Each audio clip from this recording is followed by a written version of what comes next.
रखे जा रहे हैं और किसी अन्य संस्था के माध्यम से कर्मचारी रखे जा रहे हैं। तो बताते हैं कौन कौन कर्मचारी हैं, क्या है। देखो एक हमारे साथ है प्रेग्नेंट स्टाफ नर्स है, बताओ क्या प्रॉब्लम है। मेरा नाम नीता सचान है। नर्सिंग स्टाफ के पद पे 300 बेड कोविड हॉस्पिटल में मैं अपॉइंट थी और सडन हम लोगों की सेवाएं समाप्त कर दी गई और प्रेगनेंसी हालत में मैंने पूरी ड्यूटी करी है सर वहाँ पे, और इस टाइम पे मुझे सडन निकाल दिया गया और नए स्टाफ की अपॉइंट किया जा रहा है। वहाँ पे ओटी टेक्नीशियन है, लैब टेक्नीशियन है, फिजियोथेरेपिस्ट है और 11 नर्सिंग स्टाफ को अपॉइंट किया गया है। और महामारी में हम लोगों ने काम किया सर। और पहले हम लोग राजधानी इंटरप्राइजेस कंपनी से थे, अब हमको दूसरी बार हम लोगों को जब रखा गया तो एसआर कंपनी से रख दिया गया और उसमें भी हम लोग को निकाल दिया, लेकिन सैलरी हम लोग की कोई कुछ भी नहीं दिया गया है। और हम प्रेगनेंसी हालत में पूरी ड्यूटी किए हैं, पॉजिटिव भी हो गए। वहाँ पे मेरी कंडीशन इतनी बदतर हो गई थी, जब मैं पॉजिटिव हुई थी उस कंडीशन में हमारे 300 बेड में जितने भी अधिकारी हैं जो भी है वहाँ पे, किसी ने भी हमारा कोई सपोर्ट नहीं दिया और ऐसी कंडीशन में हम इस महामारी से लड़ते रहे। अब हमारी यहाँ पे कोई सुनवाई नहीं सुन रहा है। जैसा कि 300 बेड में ये सब कर्मचारी पहले भी एक बार हटाए जा चुके हैं और जैसे ही कोविड का काल शुरू हुआ, जब खतरनाक हुआ तो इन सबको फिर से जूझने के लिए तैयार कर दिया गया। तो इसमें सचिन तुम बोलो, बताओ जरा। मेरा नाम सचिन कुमार भारद्वाज है और मैं यहाँ पे 300 बेड में कलेक्टेड इंटरव्यू हुए थे, वोकन इंटरव्यू, उसके माध्यम से मैं यहाँ अपॉइंट हुआ था। जैसे ही फर्स्ट लहर के पेशेंट कम हुए तब इन लोगों ने हमें निकाल दिया था। जब सेकेंड लहर के पेशेंट मतलब बढ़ने लगे कोविड पेशेंट, फिर इन लोगों ने हम लोगों के लिए अंदर रख लिया और उस पर 5 दिन इन्होंने मर्सी बेस पे हमें काम कराया। उसके बाद में कुछ लोगों ने जब निकाला था पहले इन्होंने, उन लोगों ने बाहर ज्वाइन कर लिया था। फिर उनको लीगल ऑर्डर देने लगे कि हम आपके FIR करवाएंगे आपके खिलाफ और आपके लिए मतलब धारा 144 लगवाएंगे। हम लोगों से ज़बरदस्ती यहाँ पे इन्होंने काम करवाया। अब पेशेंट कम हो गए हैं, फिर भी इन्होंने सब स्टाफ को निकाल के फिर बाहर कर दिया पहले की तरह, और नया स्टाफ इन्होंने नर्सिंग स्टाफ नया और इन्होंने अपॉइंट कर लिया, जो कि इन्होंने अपने माध्यम से जो इस तरह से किया होगा पैसे से लेके, वो हमें नहीं पता, मगर नया इन्होंने। हालांकि अभी तीसरी लहर आने वाली है, ये माननीय मुख्यमंत्री जी कह रहे हैं कि तीसरी लहर आएगी, तो मेरी ये समझ में नहीं आता अभी इन कर्मचारियों को निकाला गया है। तो कुछ ये सब कर्मचारी हैं, ये आज हमारे उनसे जिलाधिकारी महोदय से भी मिले हैं, मुख्य चिकित्सा अधिकारी महोदय से मिले हैं और माननीय मंत्री जी से ही मिले हैं, मुलाकात की है। तो मैं तो इस चैनल के माध्यम से सिर्फ ये कहना चाहूँगा कि इन लोगों को जो है फिर से काम पे रखा जाए, क्योंकि अभी भी तीसरी लहर का डर है। कोई और कुछ कहना चाहेगा? और कोई? मेरा नाम मिठू है और मैं 300 बेड कोविड हॉस्पिटल में स्टाफ नर्स के पद पर कार्यरत हूँ। और कल 24 तारीख को हमारी आधी ड्यूटी करवा के फिर पहले ही जैसा किया, जैसे पहले 23 मार्च को निकाला था, ऐसे ही हमें 23 जून को निकाल दिया गया और हमें आधी ड्यूटी करवा के शाम को नोटिस दे दिया व्हाट्सएप के थ्रू।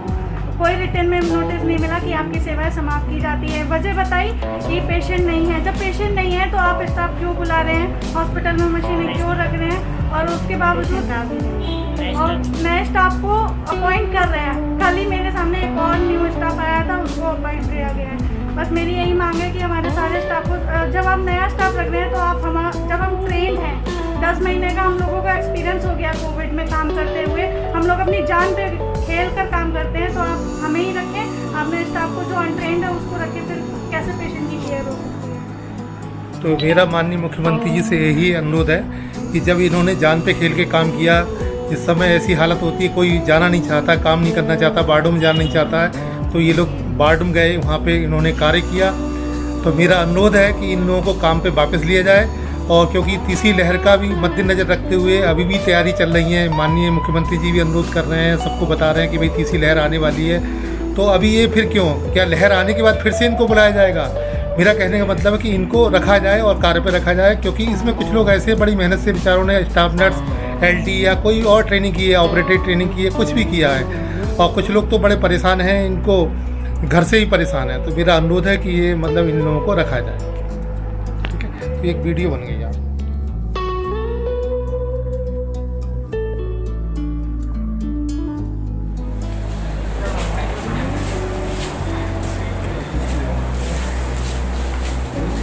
आज